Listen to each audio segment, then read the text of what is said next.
مفتی طارق مسعود صاحب، کم از کم آپ کو اس مرزا انجینئر ملعون جیسے انسان کا دفاع نہیں کرنا چاہیے۔ کیا آپ کو معلوم نہیں ہے کہ یہ کتنا بڑا گستاخ ہے؟ اور اکابرین امت میں کون سا ایسا طبقہ ہے کہ جس طبقے کی اس نے گستاخی نہیں کی؟ لیکن پہلے سنتے ہیں کہ مفتی صاحب نے مرزا انجینئر کو کیسے ڈیفینڈ کیا اور اس کا کیسے دفاع کیا۔ انجینئر نے اگر یہ کہہ دیا کہ عیسائی ہمارے نبی صلی اللہ علیہ وسلم کو معاذ اللہ نقل کفر دجال کہتے ہیں، تو اس پہ یہ اعتراض تو کیا جائے گا کہ عیسائی ایسا کہتے ہیں کہ نہیں کہتے، یہ اعتراض تو کیا جائے گا۔ یہ اعتراض نہیں کیا جائے گا کہ انجینئر نے نبی کی توہین کی ہے، کیونکہ انجینئر علی مرزا نے خود معاذ اللہ نقل کفر نبی کو دجال نہیں کہا ہے، کسی اور کی طرف نسبت کی ہے کہ نبی کیا ہے، معاذ اللہ نقل کفر دجال ہے، معاذ اللہ۔ کسی اور کی طرف نسبت کرنے سے انسان توہین رسالت کا مرتکب۔ دیکھیے، مفتی صاحب کو شاید یہ معلوم نہیں ہے کہ نقل کفر نباشد کا مطلب کیا ہے۔ میں تو یہ سمجھتا ہوں کہ مفتی صاحب نے جو یہ جملہ کہہ کر اور اس اصول اور قاعدے اور ضابطے کے تحت مرزا انجینئر کو کلیئر قرار دے دیا کہ مرزا انجینئر نے نقل کفر کیا ہے، اور نقل کفر سے بندہ کافر نہیں ہو جاتا، نقل کفر نباشد۔ لیکن نقل کفر کسے کہتے ہیں، نقل کفر کا مطلب کیا ہے؟ مفتی صاحب، آپ جیسی علمی شخصیت کو تو اچھی طرح پتہ ہونا چاہیے۔ ہم تو کم علم آدمی ہیں، لیکن آپ کا تو بڑا نام ہے اور آپ جید علماء میں شامل ہوتے ہیں، اور آپ کا شمار ملک پاکستان کے جید علماء میں آپ کا شمار ہوتا ہے۔ اگرچہ آپ کی بہت ساری باتوں سے بہت سارے علماء، بلکہ اکثر علماء آپ کے بیانات سے اختلاف کرتے ہیں، لیکن بہرحال مجھ جیسے طالب علم کو تو آپ جیسی شخصیت سے اختلاف رائے کا کوئی حق نہیں پہنچتا، کیونکہ آپ کا علمی مقام بہت بلند و بالا ہے، میں ذاتی طور پر یہ سمجھتا ہوں۔ لیکن آپ کو کم از کم نقل کفر نباشد کا مطلب اچھی طرح سمجھنا چاہیے تھا،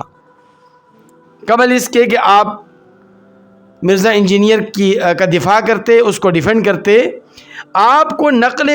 کفر نباشد کا مطلب سمجھنے میں غلطی ہوئی ہے مفتی صاحب۔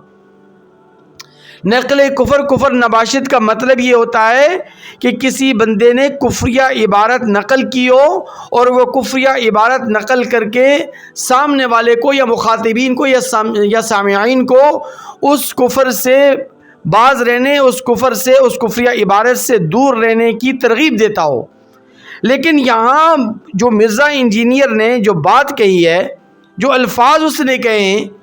کہ عیسائی نبی کریم صلی اللہ علیہ وسلم کو معاذ اللہ ثم معاذ اللہ دجال سمجھتے ہیں، یہ بات تو عیسائیوں نے کہی نہیں ہے۔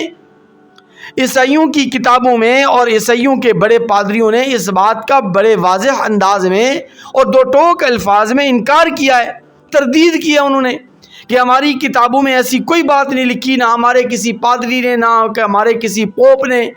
اور نہ ہی ہمارے کسی بڑے نے، نہ کسی ہمارے بڑے پادری نے، نہ کسی ہمارے بڑے راہب نے یہ بات کہی ہے کہ معاذ اللہ ثم معاذ اللہ نبی کریم صلی اللہ علیہ وسلم کو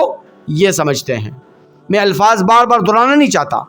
کیونکہ یہ الفاظ دہراتے ہوئے بھی انسان کے جسم پر کب کبھی طاری ہو جاتی ہے، انسانی جسم کے رونگٹے کھڑے ہو جاتے ہیں۔ لیکن مرزا انجینئر کس طرح جھوٹ باندھ کر، عیسائیوں پر جھوٹ باندھ کر نبی کریم صلی اللہ علیہ وسلم کی طرف یہ بات منسوب کر رہا ہے کہ عیسائی نبی کریم صلی اللہ علیہ وسلم کو یہ سمجھتے ہیں یا یہ کہتے ہیں، جو بھی بہرحال اس نے بعد میں اپنے الفاظ کی ہیر پھیر ضرور کی ہے۔ جب اس نے دیکھا کہ یہ الفاظ مجھ سے غلطی سے نکل گئے اور یہ الفاظ مجھے نہیں کہنے چاہیے تھے، پھر وہ کہتا ہے کہ بھئی میں عیسائی سمجھتے ہیں، کہتے نہیں ہیں، یعنی اپنے فالوورز کو وہ ٹوپی پہ پہنا رہا ہے، ان کو ٹوپی کراتے ہوئے کہہ رہا ہے کہ بھئی وہ سمجھتے ہیں، کہتے نہیں ہیں۔ یہ عجیب بات ہے۔ تو بہرحال مفتی صاحب، آپ کو مرزا انجینئر کی اس معاملے میں کم از کم وکالت نہیں کرنی چاہیے اور آپ کو دوسرے علماء کی طرح آپ کو یہ مطالبہ کرنا چاہیے کہ یہ مرزا انجینئر نے بہت بڑی گستاخی کی ہے اور اس نے جھوٹ منسوب کیا ہے عیسائیوں کی طرف، اس نے جھوٹی بات کہی ہے، لہٰذا اس کے خلاف کارروائی ہونی چاہیے۔ چلیں 2 منٹ کے لیے میں آپ کی بات مان بھی لیتا ہوں کہ نقل کفر نباشد کہ عیسائی کسی پادری نے یا کسی عیسائیت کی کسی کتاب کے اندر یہ جملہ لکھا ہوا ہے جو جملہ مرزا انجینئر کہتا ہے، تو کیا مرزا انجینئر اس سے پہلے گستاخی نہیں کرتا رہا؟ آپ اس کے بیانات اٹھائیں، آپ اس کے بیانات کو سنیں، آپ اس کے لیکچر کو سنیں، آپ اس کے کلپس اٹھائیں، اس کی ویڈیوز آپ اٹھائیں. کوئی بھی ویڈیو آپ کو ایسی نہیں ملے گی،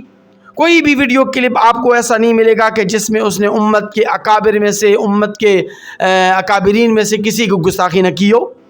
چاہے وہ طبقہ اکابرین کا، حضرات انبیاء کرام علیہم الصلوۃ والتسلیمات کا ہو، حضرات صحابہ کرام کا ہو، تابعین کا ہو یا تبع تابعین کا، ائمہ مجتہدین کا ہو یا بزرگان دین کا اور خطب اور ابدال کا. ہر طبقے کی گستاخی، اس کو گستاخی کرتے ہوئے آپ کو یہ نظر آئے گا. لیکن آپ اس کا دفاع کر رہے ہیں اور کہہ رہے ہیں کہ بھئی مرزا انجینئر جو ہے نا اس نے کوئی گستاخی نہیں کی.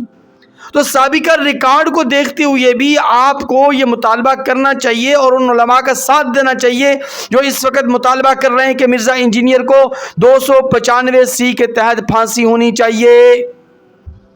مفتی صاحب، آپ کی ہر بات سے ہم اتفاق رائے نہیں کر سکتے.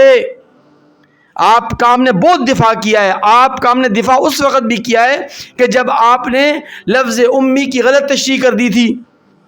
اور سبقت لسانی کی وجہ سے آپ جو ہے نا بہک گئے تھے، لیکن ہم نے آپ کا دفاع کیا اسی پلیٹ فارم پر، اسی سوشل میڈیا پر، اسی جو ہے نا نیشنل میڈیا پر، اسی الیکٹرانک اور پرنٹ میڈیا کے اوپر ہم نے آپ کا دفاع کیا. ہم نے کہا کہ بھئی مفتی صاحب جیسی شخصیت سے ہم یہ توقع نہیں کر سکتے کہ وہ نبی کریم صلی اللہ علیہ وسلم کی شان میں اس طرح کی گستاخی کریں، کیونکہ آپ کا پچھلا ریکارڈ صاف تھا. آپ ایک جید عالم ہیں، آپ قرآن اور حدیث کے ترجمان ہیں، اس لیے ہم نے آپ کا دفاع کیا. اس لیے آپ کا دفاع نہیں کیا کہ آپ جو ہے نا اس جیسے بدبخت کا دفاع کرنا شروع کر دیں.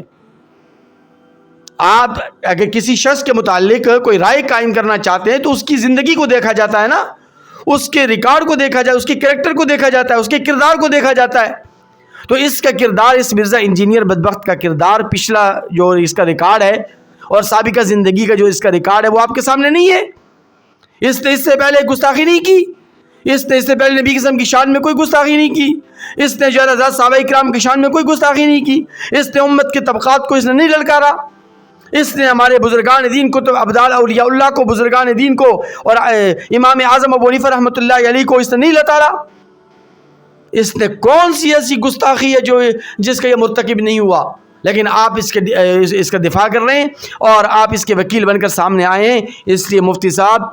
آپ خبردار رہیے اور خدا را آپ ہمیں مجبور مت کیجئے کہ ہم آپ کے خلاف اس طرح کی کوئی بات کریں کہ جس میں آپ کی شان میں گستاخی ہو، کیونکہ آپ ہمارے لیے قابل احترام ہیں اور ہم آپ کے خلاف کوئی بات نہیں کرنا چاہتے. آپ ہمارے مسلک کے ترجمان ہیں، آپ قرآن و حدیث کے ترجمان ہیں. آپ کو اپنے آپ کو فیمس کرنے کے لیے، وائرل کرنے کے لیے ان جھوٹے ساروں کی کوئی ضرورت نہیں ہے. آپ ماشاءاللہ بہت فیمس ہیں، بہت وائرل ہیں. آپ جو بھی بات کریں گے، جو بھی آپ ویڈیو کلپ ریکارڈ کروائیں گے، وہ منٹوں میں گھنٹوں میں وائرل ہو جائے گا. آپ کو ان جھوٹے موٹے ساروں کی کوئی ضرورت نہیں. اس لیے آپ ان علماء کا ساتھ دیجئے جو علماء اس وقت مطالبہ کر رہے ہیں کہ مرزا محمد علی انجینئر کو پھانسی ہونی چاہیے اور 295C کے تحت اس کے خلاف کارروائی ہونی چاہیے، اور انشاءاللہ ثم انشاءاللہ اس کے خلاف کارروائی ہوگی اور 295C کے تحت اس کو ملک پاکستان کے آئین اور قانون کے مطابق سزا ہوگی، اس لیے کہ اس پاک دھرتی کے اوپر اس جیسے بدبخت کی کوئی گنجائش نہیں ہے. یہ ہمارا مطالبہ ہی نہیں بلکہ ہمارا موقف بھی ہے اور ہمارا یہ نظریہ بھی ہے اور ہمارا یہ مشن بھی ہے، اور اس وقت تک ہم اپنے مشن سے پیچھے نہیں ہٹیں گے جب تک اس گستاخ کو سزا نہیں مل جاتی اور اس کو پھانسی کے پھندے پر نہیں لٹکایا جاتا.